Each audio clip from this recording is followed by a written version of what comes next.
موسیٰ علیہ السلام د تر زوی دی قارون نوم دی. حضرت ابن عباس رضی اللہ عنہ فرمائی تفسیر قرطبی لکلی دی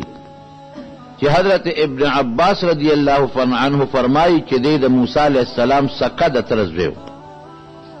دا قارون یوا دویم دی دا تورات حافظمو تورات ورته یادو او دریم د تورات عالممو علم د توراتم وسره دی قارون سره او کما او یا کسان چې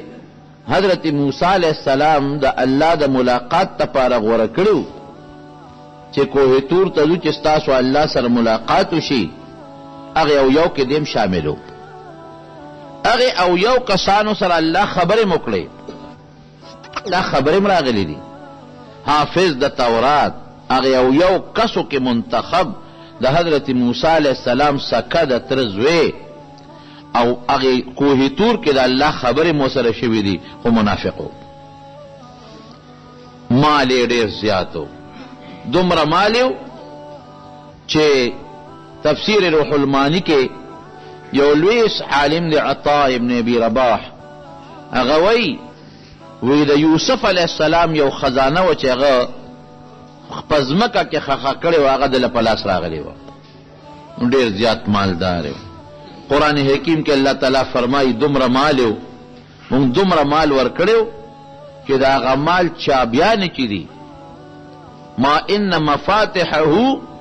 لتنوء بالعصبة اولي القوه چې یو لویه ډله چې هغه به د مضبوط طاقت خاوندانو چابیانې به هغوی ګرځولې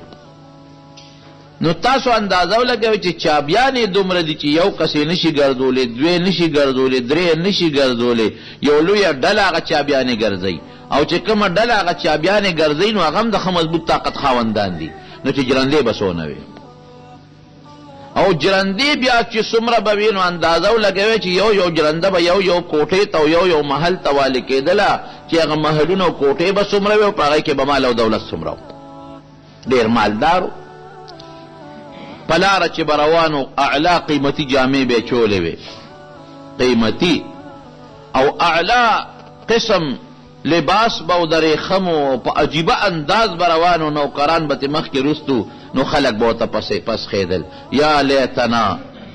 اوتی مثل ما اوتی قارون افسوس چې داسې مال زمونږ هم وي لکه د دې قارون چې دی نیکانو خلکو به وایي مه پس خیږئ ورته مه پس خیږئ دا د دنیا مال او دولت دی قارون یې په غرور کې اچولی دی مال او دولت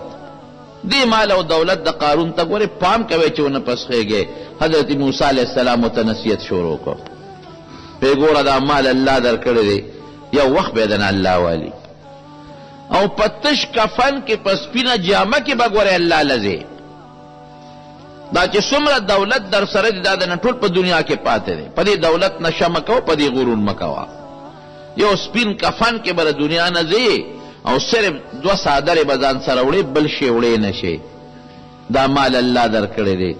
د موسی علیہ السلام مخکې خو به یې غږ نه کو خو خلکو ته به یې څه وې الله را کړی دی دا ما په دې مټو ګټلی دی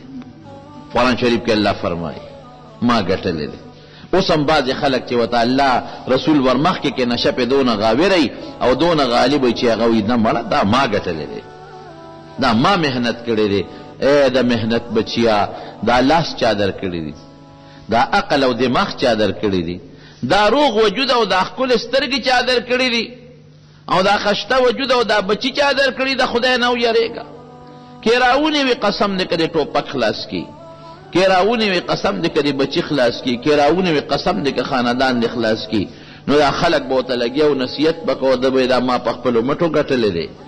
دا ما ګټلی دی او کبر به کو غرور به کو ځان پسې به خپې راښکلې ځان پسې به سپلی راښکلې او مسلمان یې د نظر نه څه نه راته وی راشه یاره داسې کومه دا موسی علیہ السلام خو لګیا دی ما ته نصیحت کوي او ما بدنامۍ په خلکو چې دی صدقه او خیرات نه کوي ودرېږه چې دی یو پوټی لګوندې رچا کم نو یو ښځې ری پیسې ورکړې او هغې دې ته جوړه کړه چې موسی علیہ السلام کله تقریر کوي او تقریر لپاسي نو ته به په الزام ولګې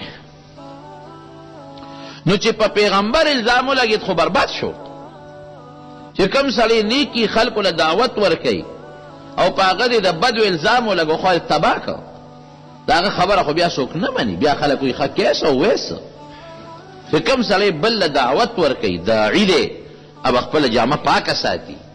جامه کې چې لږ خیرنوالم دی نو خلک پې بیا اعتماد نه کوي، خلک وایي مړه ویسه ته کیسه دا چې څه دا ټول گپ شپ کې او دروغ وی. نو موسی علیه السلام یې رچکاو، نو دې ښځې ولمسولو پیسې وله ورکړې. نو موسی علیه السلام یو ځل بني اسرائیلو کې ولاړ دی او تقریر کوي. دا ښځه پاسېده، بیا کېناسته، بیا پاسېده، بیا کېناسته، بیا پاسېده، بیا کېناسته. بس حضرت موسی علیه السلام پیش و. چا پکې آواز هم ورکړه شیطانانو سله پاسې وایه که نه څه چې دا خبره وکړي. الله اوس هغه خوله بندوله او د موسی علیه السلام روب پې راته. بس چې خبره یې د خولې نه شروع کړه موسی علیه السلام ورته ویې ښه چپ صبر وکړه. لاړ او 2 رکعاته نفل وکړه حضرت موسی علیه السلام، الله ته توجه ورکړه. او چې 2 رکعاته نفل یې وکړل او بیا راغی دی مجلس ته او د الله نه یې سوال وکړ، وایي پروردګاره که زه په حق یم اوس زما مدد وکړې. چې ودرېد هغه ښځې ته یې ویې ای ښځې پاسه ودرېږه ودرېده. وایي ستا دې په هغه ذات قسمي چې د اسمانونه پیدا کړي دي او د ځمکې پیدا کړي دي او موت یې پیدا کړي یو، وایه رښتیا خبره کوه. بس ښځه په رپېدو شو چې د الله نوم یې واورېد او بیا د الله د اسمانونو ځمکو په رپېدو شوه. وی صاحب رښتیا ووایه؟ وی او وی قارون پیسې را کړي دي چې په د الزام په موسی علیه السلام ولګوه، دی به بدنام شي، بېعزته به شي او بدنام به شي، الزام پې ولګوه، هغه راله پیسې را کړي دي. بس حضرت موسی علیه السلام الله ته سوال وکړه، الله ډېر ته تنګ یم، ډېر کبرجن دی او ډېر زیات ظالم دی او زما دا نیکان مسلمانان ټول رټي او ما پسې دا ستا الله ولیدل خدای راوي نیسي. نو الله داسې راونیوه چې سره د کور او سره د خاندان او سره د هغه خپلو ملګرو یې ځمکه وشلولو پکې وردن نه کړ. چغې جوړې کړې ما بچ کا ما بچ کا، اے موسی ما معاف کا. الله موسی علیه السلام مکې ته وی راکاږه، نور یم راخ که، بیا چغې وی راکاږه، نور یم خاخ که، بیا چغې وی راکاږه نورم. نو په دا ځمکه کې ورغیب شو. نو نبی علیہ السلام مبارک په یو حدیث کې راځي، هغې خو نوم نه دی اغشتی او غالبا هم دې ته مراد دی چې دقسې یو کبرجن سړی ځمکې راښکلی دی او په دې پونده تاویږي او ورو ورو لاندې ځي، دا د ده دپاره سزا شوه. یو روایت کې مې لیدلی یو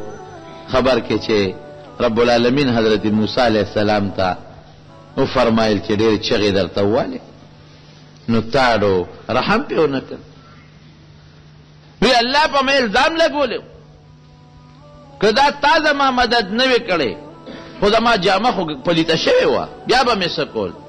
وی څونه فریادونه یې درته وکړل. وی بس فریادونه یې وکړل خو زه یې ډېر خفه کړم او ډېر یې غوسه کړم. وی قارون ډېر سپیرو چې تا ته یې چغې والې، که ما ته یې دغه وخت کې یو چغه م والې و نو ممکن ده چې ما پې خپل رحم کړی وي.